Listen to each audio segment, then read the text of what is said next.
তিন, কোন মুসলমানের মান সম্মান নষ্ট করার শাস্তি নগদ, এটা বাকি না, এটা কি নগদ।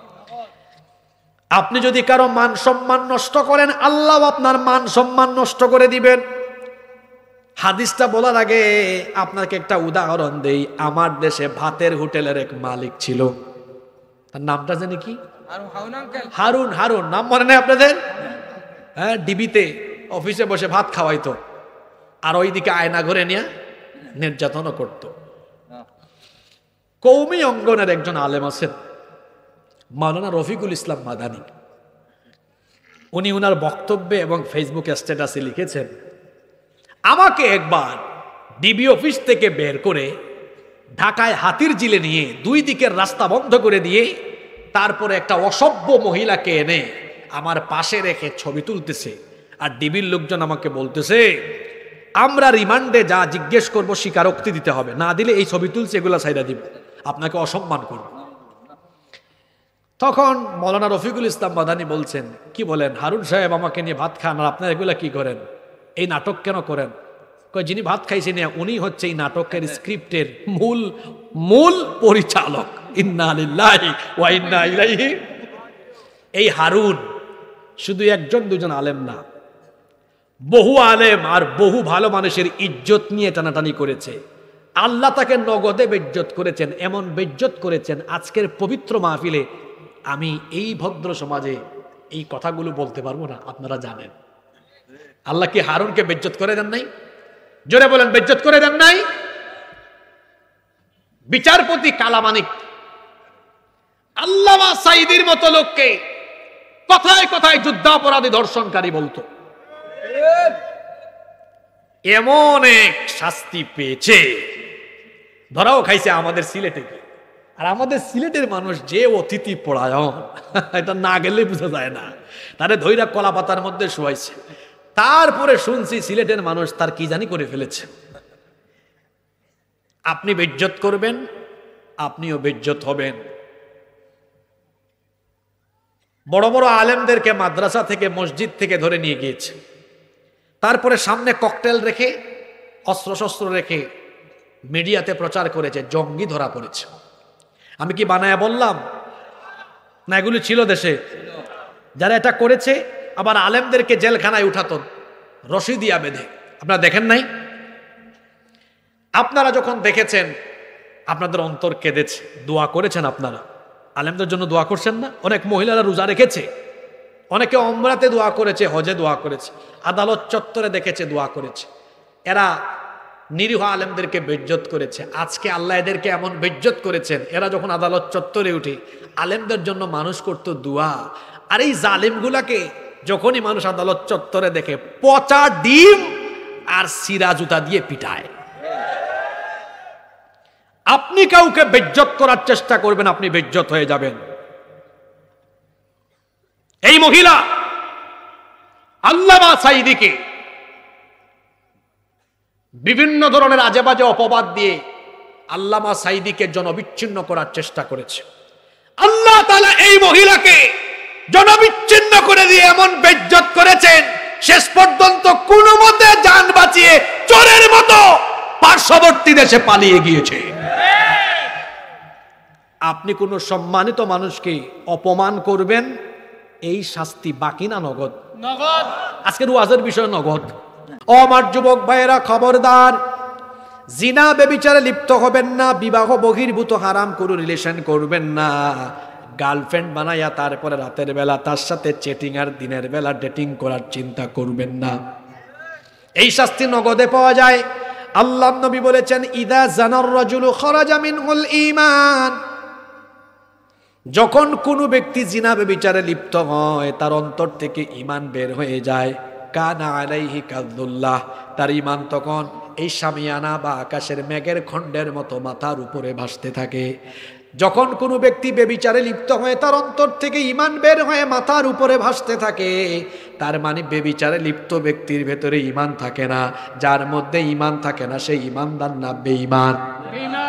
তার মানে ব্যভিচারে লিপ্ত ব্যক্তি বেঈমান। আল্লাহর রাসূল বলেছেন, যদি সে জীবদ্দশায় তওবা করতে পারে তাহলে আল্লাহ তার ইমানটাকে দয়া করে আবার কলবে ঢুকায় দেন।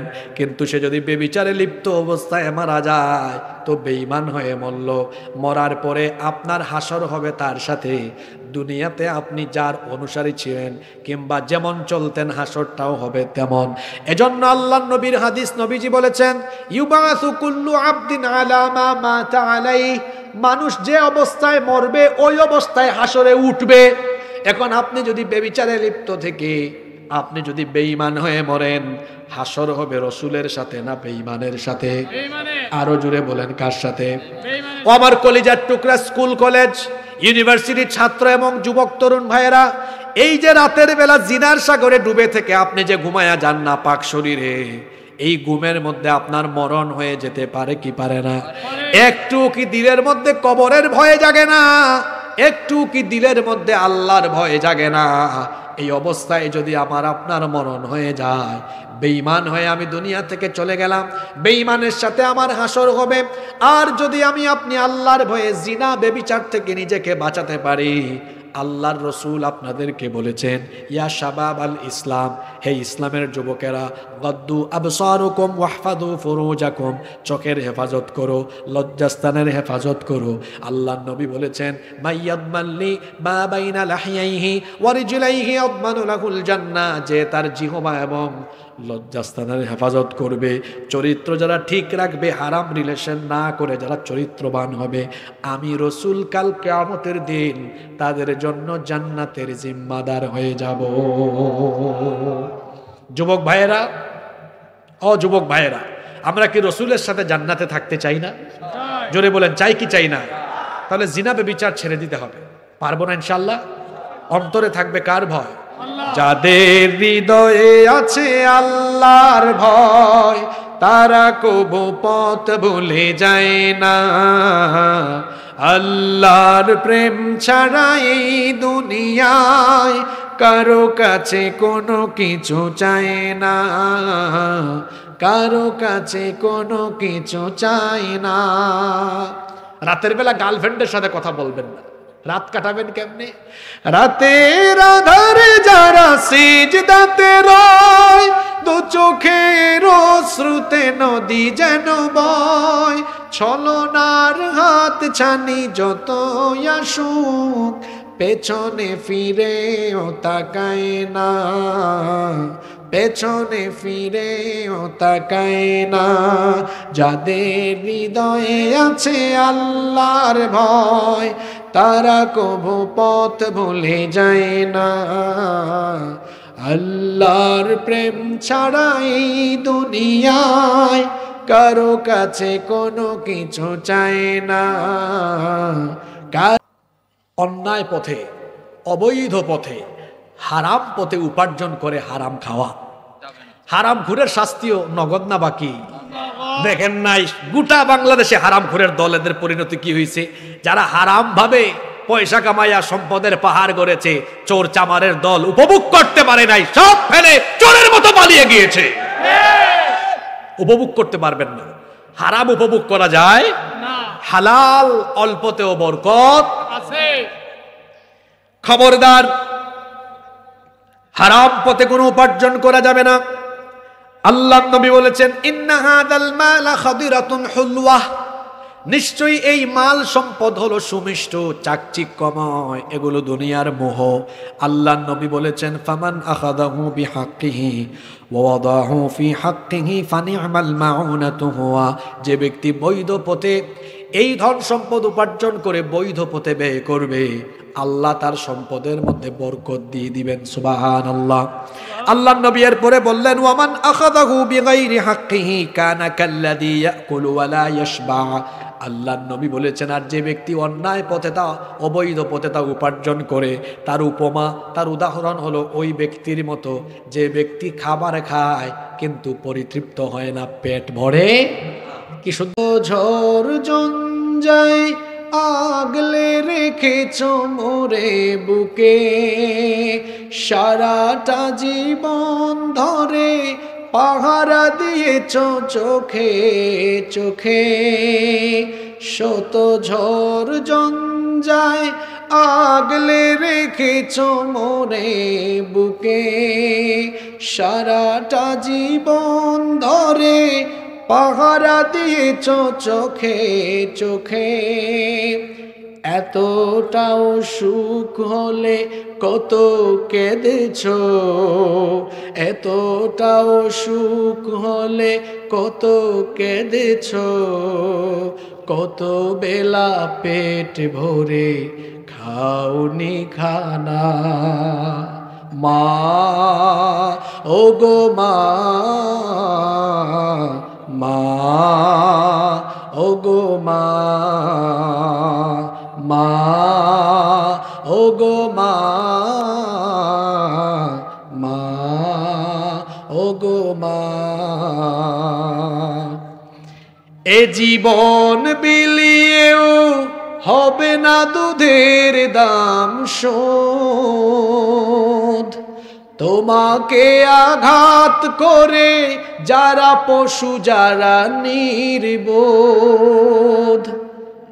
এ জীবন বিলিয়েও হবে না দুধের দাম শোধ, তোমাকে আঘাত করে যারা পশু যারা নির্বোধ। তোমার পায়ের নিচে জানি জান্নাত, তোমার পায়ের নিচে জানি জান্নাত। তুমি তো জীবনের সব সাধনা। মা ও গো মা, মা ও গো মা, মা ও গো মা, মা ও গো মা। 2010 সালের পরে আজকে 2025, 15 বছর পরে আমার এই গজলটার কথা আজকে মনে হয়েছে আপনাদের মাহফিলে। আমি 2010 সালে এটা মাকে নিয়ে, এই গানটা আমার লেখা না, সিলেটেরই কোনো এক শিল্পী এটা গেয়েছিলেন, আমার ভালো লাগছিল। এরপরে আমি এটা গাইছিলাম আমার মাদ্রাসায়। আজকে 15 বছর পরে এটা আমার মনে পড়লো ওই কথার প্রসঙ্গে। এটা আমি কোনোদিন মাহফিলেও গাই নাই। মা কি জিনিস, এই গজলটা এমনি এমনি গাই নাই, এগুলো কুরআন হাদিসের কথা। হ্যাঁ, মায়ের পায়ের তলে জান্নাত আছে না, এখানে তো বলা হয়েছে তোমার পায়ের নিচে জানি জান্নাত। কি সুন্দর অন্তরা দেখেন, এ জীবন বিলিয়েও হবে না দুধের দাম শোধ। ছোটবেলায় যে দুধ পান করেছেন তখন তো মাছ খাইতে পারতেন না, মাংস খাইতে পারতেন না, সবজি খেতে পারতেন না, শুধু খাবার ছিল মায়ের বুকের দুধ।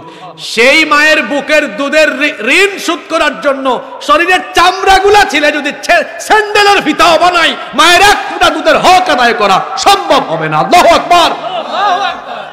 4 দিন আগে বিয়ে করেছে, এসে বলে হুজুর আমার আব্বা আম্মা আমার বউর উপর জুলুম করে, আমি কি করব? কি করবা মানে? তোমার আব্বা আম্মা যদি কাফের হয়, জালিমও হয়, আল্লাহ বলেছেন, রসুল বলেছেন আব্বা আম্মার খেদমত করতে হবে। সুজা কথা, এখানে কোনো প্রশ্ন চলবে না, কোনো আপত্তি চলবে না। বউ বউয়ের জায়গায়, মা বাপ মা বাপের জায়গায়। একজন সাহাবী এসে বলেছেন আমার আব্বা আম্মা কাফের, আমি কি করব?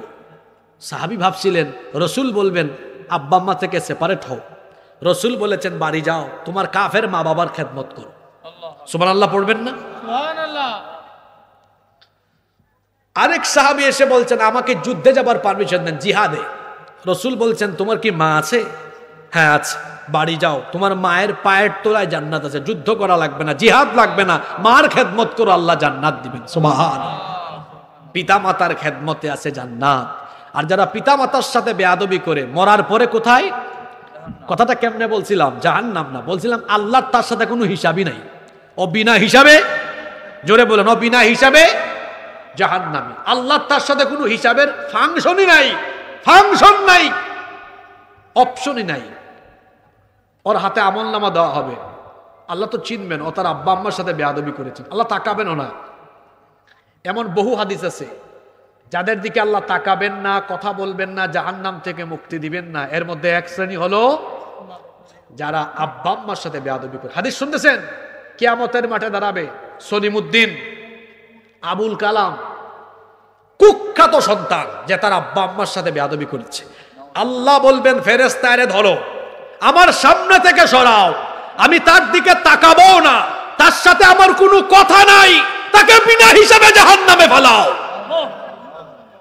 কথা কি কানে যায়? কয়েক শ্রেণীর মানুষের সাথে আল্লাহ কিয়ামতের দিন কথা বলবেন না, এরকম বহু হাদিস আছে। যেমন যারা টাকনুর নিচে কাপড় ঝোলাইয়া হাঁটে, আল্লাহ এদের সাথে তাকাবেন না, কথাও বলবেন না। আল্লাহ বলবেন এর সাথে কথা নাই, এর সরাও। এরা এক শ্রেণী। মদ্যপ, এর সাথেও আল্লাহর কোনো কথা নাই। এরপরে আব্বা আম্মার সাথে বেয়াদবি করে, আল্লাহ তাকাবেন না, বলবেন ফেরেশতা এরে সরাও, এর সাথে আমার কোনো কথা নাই, এর সাথে আমার কোনো কিছু নাই, এর বিনা হিসাবে জাহান্নামে ফেলাও। এটা বাকি, মরার পরে বাকি না এটা। আর নগদ কি? নগদ হলো দুনিয়াতেই সন্তান সম্পদে বরকত পাবে না, অভাবী হবে। এখন দেখবেন মাঝে মাঝে বিপরীত হয়, আব্বা আম্মাকে দেখতে পারে না, তাও আল্লাহ এর সম্পদ দিছে, গিয়া দেখেন ওর রাতে ঘুম নাই, আরো আছে। আপনাদের মনোযোগ আছে? ও যখন দাওয়াত খেতে আসে, মানুষ তারে মজার খাবার দেয়, ও বলে হাত দিয়েন না, মুখে স্বাদ নাই, খাইতে পারে না। হারামখোর, তুই স্বাদ পাবি কেমনে রে? তুই তো তোর আব্বা আম্মার মুখে খাবার তুলে দেস নাই, এজন্য আল্লাহ তোর জিহ্বার স্বাদ কেড়ে নিয়েছে। এর রোগবালাইও বেশি। অর্থাৎ আব্বা আম্মার সাথে বেয়াদবি যে করবে তাকে আল্লাহ দুনিয়াতে শাস্তি দিবেন, নগদ না বাকি। জোরে বলেন, নগদ না বাকি। এখানে যত ভাইয়েরা আছেন, আব্বা আম্মার খেদমত করার দরকার আছে না নাই? আজকেই বাড়িতে গিয়ে আব্বা আম্মার পা ধরে মাফ চাইবেন, মাফ করে দিবে। আব্বা আম্মার থেকে দোয়া নিবেন। এই যে আমার আম্মা আছেন, আমার আব্বা নাই। আমি গত পরশুদিন সিলেট থেকে আসছি। আমি আমার কথা যুবক ভাইদেরকে উৎসাহ দেওয়ার জন্য আমি টুপি খুলে দিলাম, আমার আম্মাকে বললাম আমার মাথায় ফু দেন, আল্লাহ যেন স্মরণ শক্তি বাড়ান। বুকে ফু দেন, আল্লাহ যেন তাকওয়া বাড়ান। আমার আম্মা বলতেছেন, আমি হাইসা বলতেছেন, বয়স্ক মানুষ তো, সিলেটি ভাষায় বলতেছেন, আমি আর তোমারে কিতা ফু দিতাম, আমার ফু আমি বলি, মানে আমার ফু কাজে আসবে কিনা। আমি বললাম আমার জন্য একমাত্র আপনার ফুই কাজে আসবে। কাবা শরীফের ইমামের ফু আমার কাজে লাগবে না, আপনার তাই কাজে লাগবে। কারণ পিতামাতার দোয়া ডিরেক্ট কবুল করেন কে?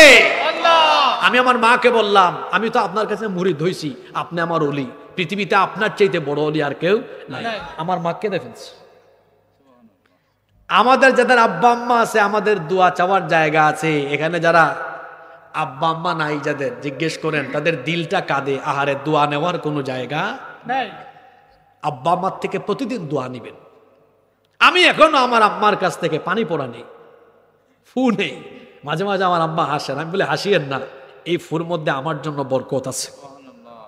পৃথিবীতে আব্বা আম্মার দোয়া ছাড়া বড় হওয়া যায় না। এই জন্য ছাত্র ভাইরা, যুবক ভাইরা, খবরদার, আব্বা আম্মার সাথে বেয়াদবি করা চলবে না।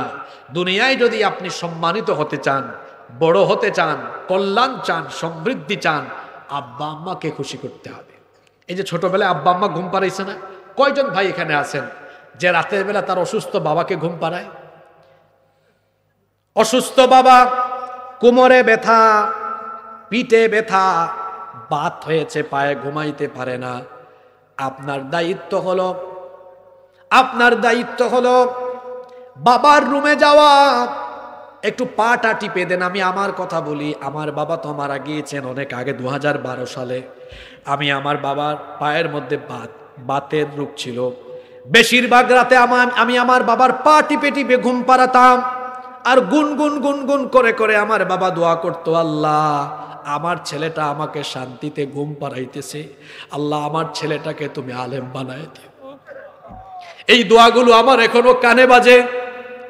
এমনি আল্লাহ আমাকে আপনাদের সামনে কথা বলাচ্ছে না, পা টিপে টিপে আমি আমার বাবাকে ঘুম পাড়িয়েছি। আমার মা আছে, এই ওয়াজ আমার মাও শুনতে পারে। আমার মা জানে এখনো আমি আমার মাকে ঘুম পাড়ায় তারপর আমি ঘুমাতে যাই। প্রায় সময় আমার আম্মা আমাকে বলে, তুমি ঘুমায় যাও, লাগবে না। আমি বলি, আম্মা আমাকে ছোটবেলায় আপনি যেমন ঘুম পাড়ায়া তারপরে ঘুমাইছেন, আমারও দায়িত্ব হলো এই বার্ধক্য বয়সে আপনাকে ঘুম পাড়ায়া তারপরে আমার ঘুমানো। আব্বা আম্মাকে এরকম ঘুম পাড়ায়া দেখিয়েন, মনে মনে এমন দোয়া দিবে, বলবে, আল্লাহ আমি বুড়া মানুষ শান্তি পাই না, আমার ছেলেটা, আমার মেয়েটা আমাকে এত সুন্দর করে মাথাটা টিপে হাত পা টিপে ঘুম পাড়াইলো, আল্লাহ আমি খুশি হয়ে গেলাম। আমার সন্তানের উপরেও তুমি খুশি হয়ে যাও। একটু দোয়া পেয়ে দেখেন না, জীবন বদলে যাবে, জীবন বদলে যাবে। আব্বা আম্মার খেদমত করেন, পিতা মাতার খেদমতেই রয়েছে সম্মান, সমৃদ্ধি, সফলতা। সুবহানাল্লাহ। শীতের দিন তো চলেই গেল, একটু কমলা, একটু আনার, শীতের দিনে আনার, ওই যে ডালিম কি আর কি, বেদানা না, এটার নাম কি, লাল লাল যে আনার, একটু শীতের দিনে আনার দেখবেন ভালো লাগে, একটু মিষ্টি লাগে, মজা লাগে। একটু আনার, একটু কমলা এনে আব্বা আম্মার রুমে যান। আপনার মনে নাই ছোটবেলায় আপনার আব্বা আম্মা লুকায় লুকায় আপনাকে অনেক কিছু খাওয়াইছে, ভুলে গিয়েছেন আপনি? মোরগ জবাই করেছে, রান আপনাকে দিয়েছে, মাছের সুন্দর অংশটা আপনাকে দিয়েছে। এই বার্ধক্য বয়সে আব্বা আম্মাকে নিয়ে খাবার খেতে বসেন, আপনি আব্বা আম্মাকে খাওয়ান দামি দামি খাবার খাওয়াইয়া, আর আপনি দামি দামি পোশাক দিয়ে আব্বা আম্মার মন ভরাতে পারবেন না। সুন্দর পরিবেশনার সুন্দর আচরণ দিয়ে আপনি মন ভরাই দিতে পারবেন। একটু মুখে তুলে খাওয়ান, পাশে নিয়ে বসেন, বলেন আম্মা আব্বা এই মাছের অংশটা আপনি খান, আমি আপনার জন্য আলাদা করে রাখছি। দেখবেন মনে মনে খুশি হয়ে যাবে। ঈদ আসবে, সর্বোচ্চ বাজেট থাকবে আপনার আব্বার জন্য, আপনার আম্মার জন্য সবচেয়ে বড় বাজেট, সবচেয়ে বেশি পরিমাণ বাজেট থাকবে বাবার জন্য, মায়ের জন্য। বাপ মাকে বাপ মার জায়গায় রাখবেন, বাপ মাকে সবচেয়ে বেশি সম্মান করবেন। আপনি শীতের দিন গেল, একটু ফল মুখে তুলে খাওয়াই দেন। রাতের বেলা আপনার বাবার রুমে যান, মায়ের রুমে যান। যারা স্কুল কলেজে পড়তেন, মাদ্রাসায় পড়তেন, মনে করে দেখেন ছোটবেলা আপনি যখন বাড়ি থেকে যেতেন, আব্বা মেসের খরচ দিত 3000 4000 টাকা, আর মা যাওয়ার সময় ডাকতো বাবারে এদিকে আয়। তারপরে ওই যে আঁচলের মধ্যে পেজ দিয়ে থাকা টাকা থেকে কিছু টাকা হাতে দিয়ে বলে এগুলো দিয়ে আলাদা করে নাস্তা খাইস, আছে না নাই? ওই ডিম বিক্রি করা, হাঁস মুরগ বিক্রি করা টাকা থেকে টাকা দিয়েছে। এখন আপনি আপনার আব্বা আম্মাকে আপনার উপার্জন করা টাকা পয়সা থেকে মাস শেষে কিছু টাকা হাতে দিবেন, বলবেন আব্বা আম্মা এগুলা রাখেন, আপনি আপনার মতো খরচ কইরেন, মুখে তুলে খাওয়াই দিবেন। আব্বা আম্মা যদি একবার শুধু খুশি হয়ে আপনার জন্য একটা মুচকি হাসি মারে, আল্লাহর কসম আল্লাহর আরশ আপনার উপর খুশি হয়ে যাবে। পিতামাতার খেদমত করতে হবে। পিতামাতার খেদমত না করার শাস্তি নগদ না বাকি? জোরে বলতে হবে, নগদ না বাকি? টাটকা নগদ। কষ্ট হচ্ছে নাকি? কয়েক মিনিট থাকা যাবে না আরো? 3, বাকি 3টা বলবো না মোনাজাত দিয়ে দিব? 3, কোন মুসলমানের মান সম্মান নষ্ট করার শাস্তি নগদ, এটা বাকি না। এটা কি? নগদ। আপনি যদি কারো মান সম্মান নষ্ট করেন, আল্লাহ আপনার মান সম্মান নষ্ট করে দিবেন। হাদিসটা বলার আগে আপনাকে একটা উদাহরণ দেই। আমার দেশে ভাতের হোটেলের এক মালিক ছিল, তার নামটা জানি কি? হারুন। হারুন নাম মনে নেই আপনাদের? হ্যাঁ, ডিবিতে অফিসে বসে ভাত খাওয়াইতো, আর ওইদিকে আয়না ঘরে নিয়ে নির্যাতনও করত। কৌমি অঙ্গনের একজন আলেম আছেন, মাওলানা রফিকুল ইসলাম মাদানী। উনি ওনার বক্তব্যে এবং ফেসবুক স্ট্যাটাসে লিখেছেন, আমাকে একবার ডিবি অফিস থেকে বের করে ঢাকায় হাতির জিলে নিয়ে 2 দিকের রাস্তা বন্ধ করে দিয়ে তারপরে একটা অসভ্য মহিলাকে এনে আমার পাশে রেখে ছবি তুলতেছে। আর ডিবির লোকজন আমাকে বলতেছে, আমরা রিমান্ডে যা জিজ্ঞেস করব স্বীকারোক্তি দিতে হবে, না দিলে এই ছবি তুলছে এগুলা ছাইড়া দিব, আপনাকে অসম্মান করব। তখন মাওলানা রফিকুল ইসলাম মাদানী বলছেন, কি বলেন হারুন সাহেব আমাকে নিয়ে ভাত খান, আর আপনারা এগুলা কি করেন, এই নাটক কেন করেন? যিনি ভাত খাইছেন উনি হচ্ছে এই নাটকের স্ক্রিপ্টের মূল পরিচালক।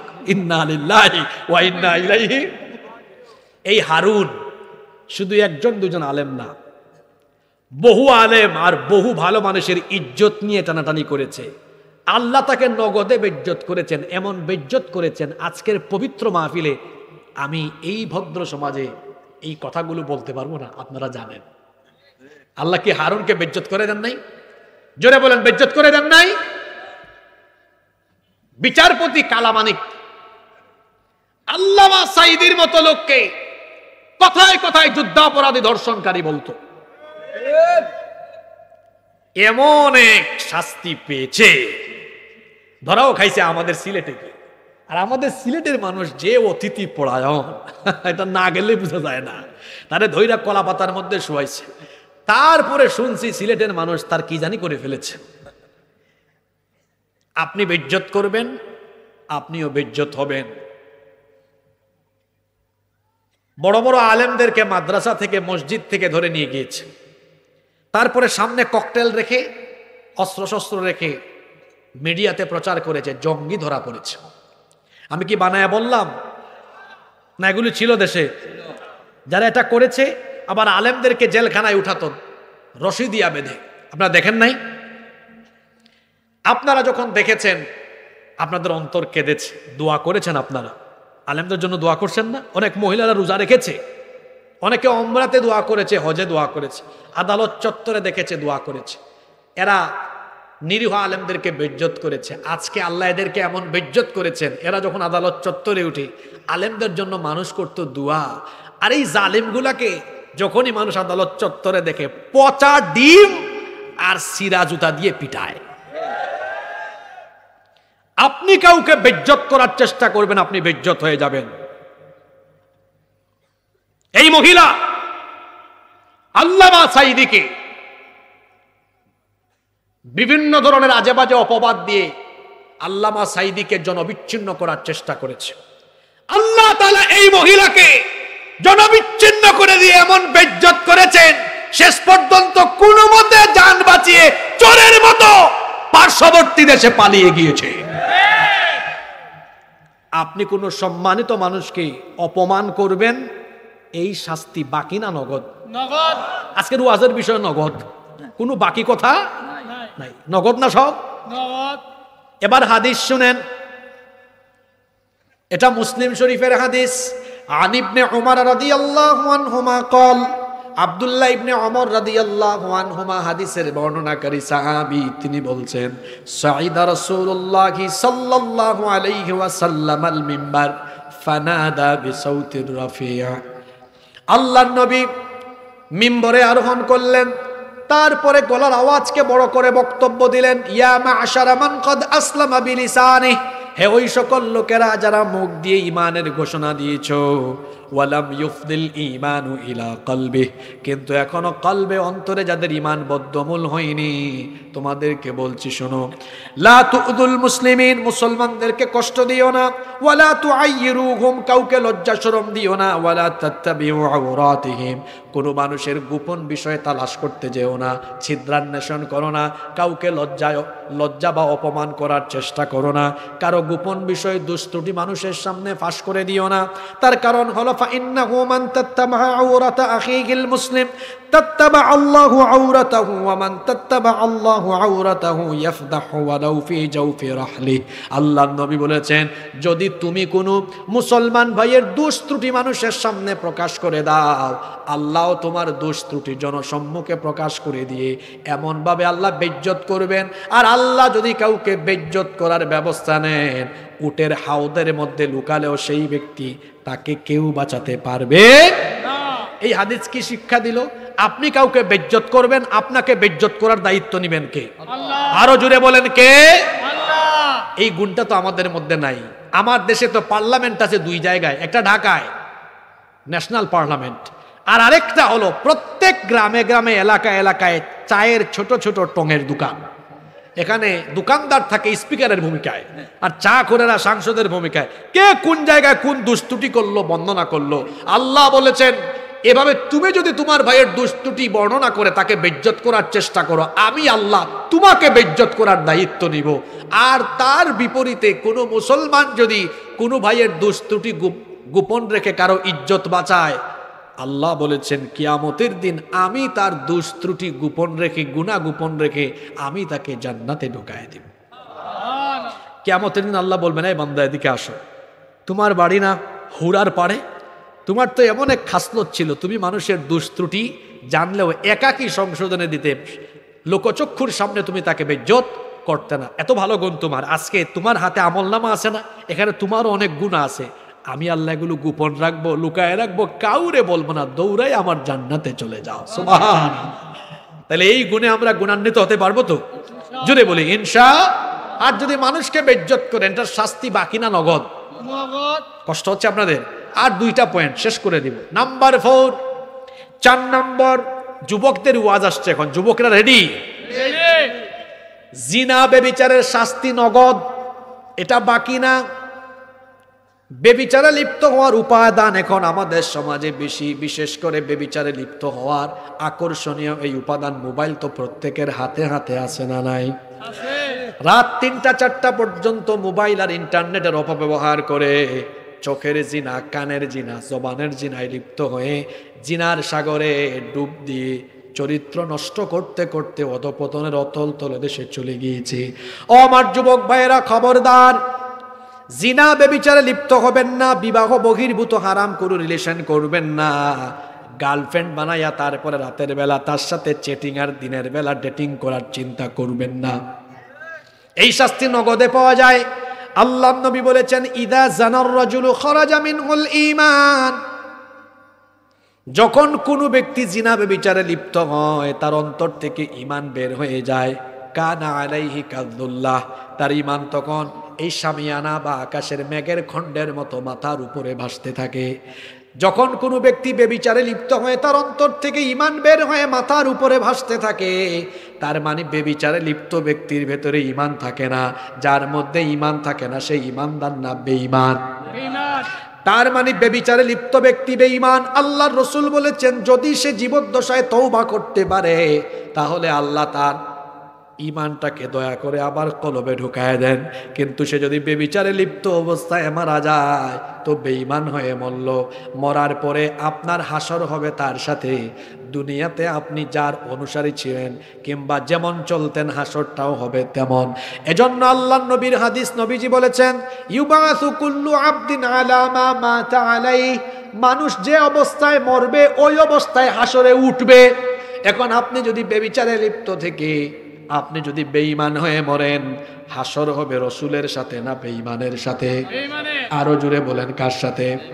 ও আমার কলিজার টুকরা স্কুল কলেজ ইউনিভার্সিটির ছাত্র এবং যুবক তরুণ ভাইয়েরা, এই যে রাতের বেলা জিনার সাগরে ডুবে থেকে আপনি যে ঘুমায়া যান না পাক শরীরে, এই ঘুমের মধ্যে আপনার মরণ হয়ে যেতে পারে কি পারে না?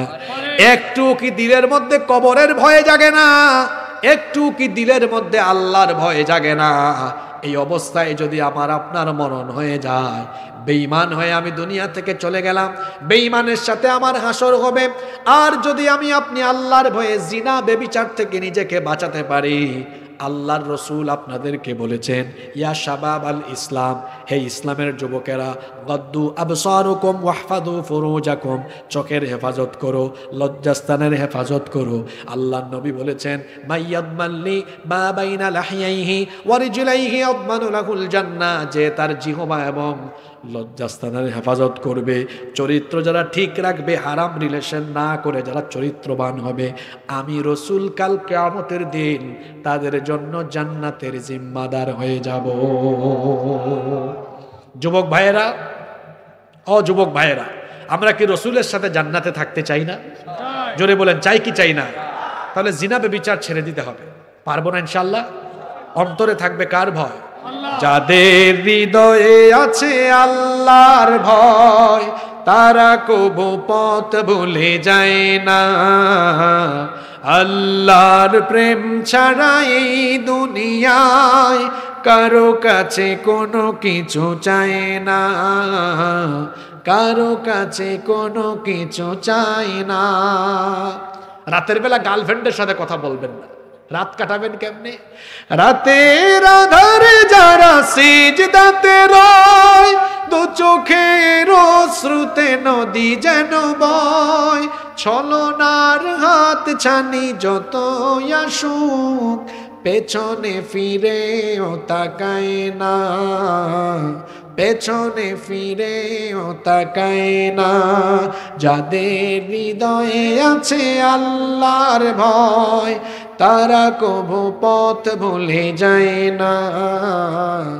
আল্লাহর প্রেম ছাড়া এই দুনিয়ায় কারো কাছে কোনো কিছু চায় না, কারো কাছে কোনো কিছু চায় না। আল্লাহু আকবার। জিনা ব্যভিচারের শাস্তি নগদ। দেখেন নাই গাল তাল ভাঙ্গা গালের মাংস হাড্ডির চিপার ভিতরে ঢুকে গেছে, তার পুরা চেহারায় বিচি উঠে গেছে, তার চিপায় চাপায় যৌবন নষ্ট হয়তো দিনের বেলা জিমান্না মুরগির মতো হাঁটে লাগে, এখন পড়ে যাবে। এই অবস্থা হলো কেন তোমার 18, 20, 22, 24 বছর বয়সে? কারণ তুমি জিনা ব্যভিচারের সাগরে ডুব দিয়ে চিপায় চাপায় তোমার যৌবন নষ্ট করেছো। মাইগ্রেনের সমস্যা, ব্রেইনের সমস্যা, শারীরিক নানাবিধ সমস্যায় ভুগতে হবে ব্যভিচারে লিপ্ত হলে। এটার শাস্তি নগদ। ব্যভিচারের শাস্তি কি? নগদ।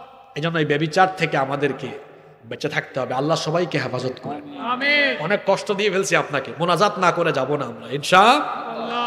5, এটা বলার আগে বাকি 4টা মনে রাখছেন কিনা দেখি। আজকে আলোচনার বিষয় কি? যে 5টি পাপের শাস্তি বাকি না নগদ? 1 নাম্বার কি বলছিলাম? জুলুম। 2 নাম্বার পিতামাতার সাথে অবাধ্যতা করা। 3 নাম্বার ভুলে গেলেন? হ্যাঁ, এত গুরুত্বপূর্ণ কথা ভুলে গেলেন। কোন মুসলমানের মান সম্মান নষ্ট করা। 4 নাম্বার জিনা ব্যভিচারে লিপ্ত হওয়া। আরেকটা বাকি আছে না? এটা জরুরি কথা, এজন্য আমি এটা শেষে রাখছি। মনোযোগ থাকবে তো? 5 নাম্বার অন্যায় পথে, অবৈধ পথে, হারাম পথে উপার্জন করে হারাম খাওয়া। হারাম ঘুরের শাস্তিও নগদ না বাকি? দেখেন নাই গোটা বাংলাদেশে হারাম ঘুরের দলেদের পরিণতি কি হয়েছে? যারা হারাম ভাবে পয়সা কামাইয়া সম্পদের পাহাড় গড়েছে, চোর চামারের দল উপভোগ করতে পারে নাই, সব ফেলে চোরের মতো পালিয়ে গিয়েছে।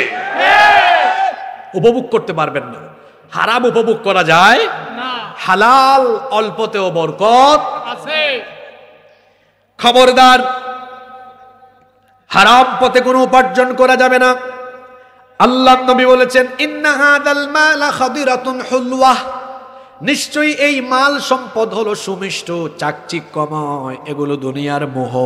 আল্লাহ নবী বলেছেন, ফামান আখাযাহু বিহাক্কিহি ওয়া ওয়াদাহু ফি হাক্কিহি ফানি'মাল মাউনাতু হুয়া, যে ব্যক্তি বৈধ পথে এই ধন সম্পদ উপার্জন করে বৈধ পথে ব্যয় করবে, আল্লাহ তার সম্পদের মধ্যে বরকত দিয়ে দিবেন। সুবহানাল্লাহ। আল্লাহ নবী এর পরে বললেন, ওয়ামান আখাযাহু বিগাইরি হাক্কিহি কানা কাল্লাযী ইয়াকুলু ওয়া লা ইয়াশবা। আল্লাহ নবী বলেছেন, আর যে ব্যক্তি অন্যায় পথে তা অবৈধ পথে তা উপার্জন করে, তার উপমা, তার উদাহরণ হলো ওই ব্যক্তির মতো যে ব্যক্তি খাবার খায় কিন্তু পরিতৃপ্ত হয় না, পেট ভরে। কি সুন্দর উপমা, চিন্তা করেছেন? হারামখোরদের উপমা হলো এরা খায় পেট ভরে না। যেন দেখেন না হারামখোরের দল, তার কুমিল্লা ব্রাহ্মণপাড়ায় বাড়ি করছে এই হারামখোর, এরপরেও হারাম খাওয়া ছাড়ে না। কুমিল্লা আরেকটা হয়েছে, হারামখোর হারাম খাওয়া ছাড়ে না। কয় ঢাকায় যদি আরেকটা হইতো, ঢাকায় হয়েছে, তাও হারাম খাওয়া ছাড়ে না। কয় এখন যদি কানাডার বেগমপাড়ায় হইতো, হয়েছে, তাও হারাম খাওয়া ছাড়ে না। এরপরে দেখা যায় আমেরিকান নিউ ইয়র্কে বানিয়েছে, তারপরেও হারাম খাওয়া ছাড়ে না। আসলে হারামখোর হারাম খাওয়া ছাড়বে কেমনে? সে তো আর অভাবের চোর না, সে হলো স্বভাবের চোর। আমার দেশে চোর হলো 2 জাত। জোরে বলেন, কয় জাত? 2 জাত। একটা হলো অভাবের, আর একটা হলো স্বভাবের। এই হুরার পারে একজনের বাড়ি, তার বউ তারে বলতেছে, ওগো শুনছো, ঘরে তো 2-3 দিন ধরে খাবার নাই। এখন যাচ্ছে রাস্তা দিয়া, হঠাৎ করে দেখে রাস্তার পাশে ফুলকপির ক্ষেত, আলুর ক্ষেত। ডানে বামে তাকায় দেখছে কেউ নাই, নেমে কয়েকটা ফুলকপি আর কিছু আলো লঙ্গির চিপার ভিতরে ঢুকায় মারছে ধূপ। এটা অভাবের চোর না স্বভাবের চোর? অভাব আছে ঘরে। এসপি, ডিসি, সচিব আরো বড় বড় দায়িত্ব পালন করে। সরকার তাকে মাস শেষে বেতন দেয়, 2 ঈদে বেতন ভাতা দেয়, বোনাস দেয়, বৈশাখ মাসেও বোনাস দেয়। থাকার জন্য কোয়ার্টার দিয়েছে, বাসা দিয়েছে, চলার জন্য গাড়িও দিয়েছে। এরপরেও দেখবেন তার কাছে গেলে নিচে দিয়ে হাত ঢুকায় টেবিলের, কয় এদিকে কিছু দিয়া যান। ফাইল নিয়ে গেলে পরে বলে স্পিড মানি ছাড়েন, কাজটা স্পিডে হবে। কলমের খোঁচায় চুরি করে, দুর্নীতি করে। এই চোরের কাছে গেলে টাকা ছাড়া কোনো কাজ হয় না। আপনারা বলেন তো, তার কি অভাব আছে? তাকে তো সরকার বাড়িও দিল, গাড়িও দিল, বেতন দিল, ভাতা দিল না কেন? এটা অভাবের চোর না স্বভাবের চোর? আমার দেশে অভাবের চোর বেশি না স্বভাবের চোর বেশি? বিশ্বাস করেন ব্রাহ্মণপাড়ার মানুষ, চান্দলার মানুষ, আমার দেশে রাষ্ট্রীয় দায়িত্বে থাকা এই চেয়ারগুলোতে স্বভাবের চোরদেরকে সরায় দিয়া যতদিন পর্যন্ত কুরআনওয়ালাদেরকে বসানো না যাবে ততদিন পর্যন্ত বাংলাদেশে পরিবর্তন আসবে না। পরিবর্তনের জন্য শুধু ওয়াজ মাহফিল, এখানে কোরআন রেখে কোরআন দিয়ে ওয়াজ করা, মসজিদের মিম্বরে কোরআন দিয়ে ওয়াজ করা আর মাদ্রাসায় কোরআন পড়ানো যথেষ্ট নয়। বরং যেই কোরআন থাকবে মসজিদ, মাদ্রাসা আর ওয়াজের মঞ্চে, সেই কোরআন থাকবে বাংলাদেশের পার্লামেন্ট, বঙ্গভবন আর গণভবনে। সেই কোরআন পার্লামেন্ট, বঙ্গভবন আর গণভবনে যখন ঢুকবে তখন বাংলাদেশ সুশৃঙ্খল ভাবে চাঁদাবাজ, দুর্নীতিবাজ, চোর ডাকাতদের কাছ থেকে মুক্ত হয়ে বাংলাদেশ সুশৃঙ্খল ভাবে পরিচালনা হবে। এজন্য শুধু ওয়াজ আয়োজন করলে, বক্তব্য দিলে আর শুনলেই দায়িত্ব শেষ হবে না। সকলকে মিলেমিশে এই বাংলাদেশকে কোরআনের বাংলাদেশ হিসেবে বিনির্মাণের জন্য কাজ করতে হবে। জোরে বলি ইনশাআল্লাহ। হারাম খাওয়া যাবে না। এটার শাস্তি নগদ না বাকি? নগদ। কেমন নগদ ওইটাও বলি। দেখবেন হারাম খুরদের এত এত রোগ, খাইতে বসছে কয় ইনসুলিন আনো, খাইতে বসছে কয় খাবার আবার 12টা ট্যাবলেট আনো, খাইতে বসছে কয় হুজুর খাইতে পারি না। তুই খাবে কেমনি রে বল?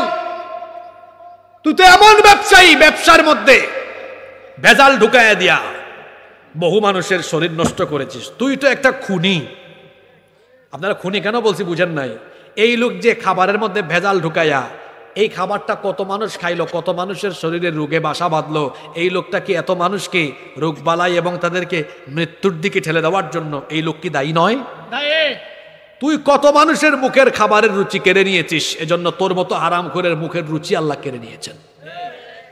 কিচ্ছা একটা মনে পড়ছে, এটা বলে শেষ করব। কিচ্ছাটা কি বলবো? একবারে হারামখোর হজের টাইমে গেছে হজে, তারপরে জিদ্দা বিমানবন্দরে নেমে তালবিয়া পাঠ শুরু করছে। লব্বাইক আল্লাহুম্মা লব্বাইক লব্বাইক লা শারীকা লাক লব্বাইক ইন্নাল হামদা ওয়ান নি'মাতা লাকা ওয়াল মুলক লা শারীকা লাক লব্বাইক আল্লাহুম্মা লব্বাইক। বলে কি লব্বাইক আল্লাহুম্মা লব্বাইক, হে আল্লাহ আমি হাজির, আমি হাজির, আমি উপস্থিত। আল্লাহ বলেন কিরে বাটপার, তুই যে বললি তুই হাজির, তুই যে আসার সময় ইহরামের কাপড়টা পরে আসলি, এটাও তো হারাম টাকায় কিনা। তুই যে ভিসা আর টিকিট করলি, ওইটাও তো হারাম টাকার। এখানে যে মক্কা মদিনায় 30-40 দিন থাকবি, ওইটাও তো হারাম টাকার। এমনকি যে শরীরটা নিয়ে আসলি হারাম খায়া খায়া, এই শরীরের গুস্ত, হাড্ডি, রক্ত, মাংস সব তো হারামই নিয়ে আসলি। আইসা বলতেছিস আল্লাহ আমি হাজির। তোর মতো হারামখোরের উপস্থিতি আমি আল্লাহ গ্রহণ করলাম না। এখানে আলেমরা বসে আছেন, উনাদেরকে সাক্ষ্য রেখে বলছে আল্লাহ রসুল বলেছেন ইবাদত কবুলের পূর্ব শর্ত হলো, দোয়া কবুলের পূর্ব শর্ত হলো হালাল খাওয়া। কি খাওয়া? যে ব্যক্তি হালাল খায় না, এই হারামখোরের ইবাদতও কবুল হবে না, দোয়াও কবুল হবে না, তার সব আমল বাতিল, কোনো আমল কবুল হবে না। হারাম খাওয়া সগীরা গুনাহ না কবিরা গুনাহ?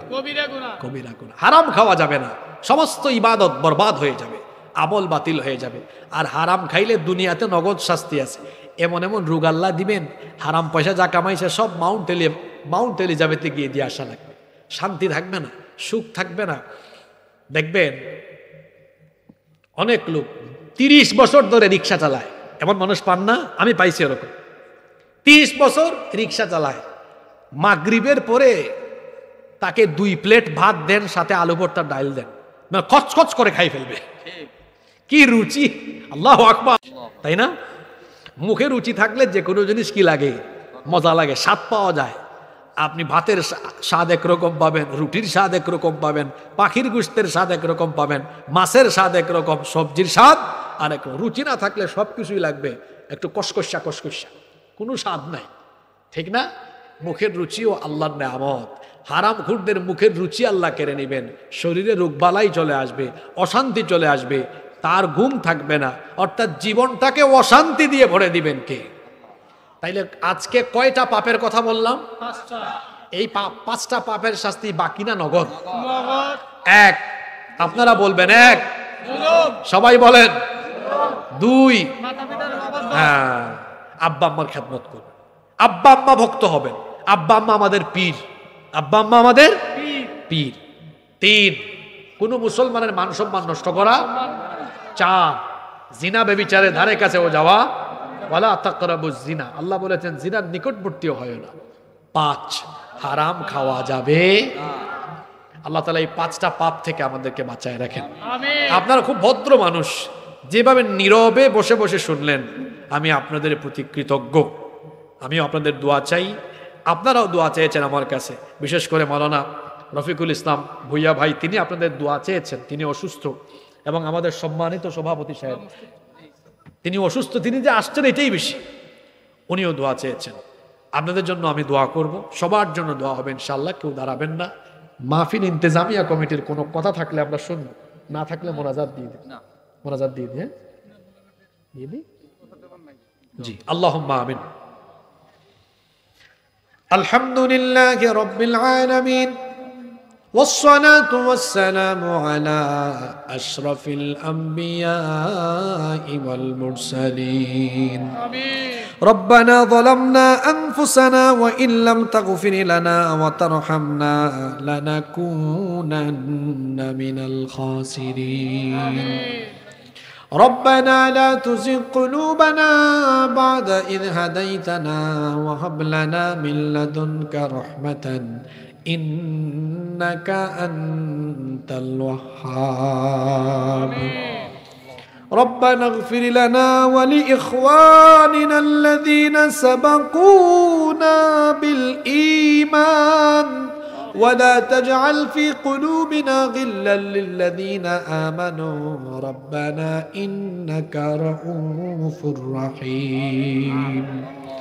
رب العالمين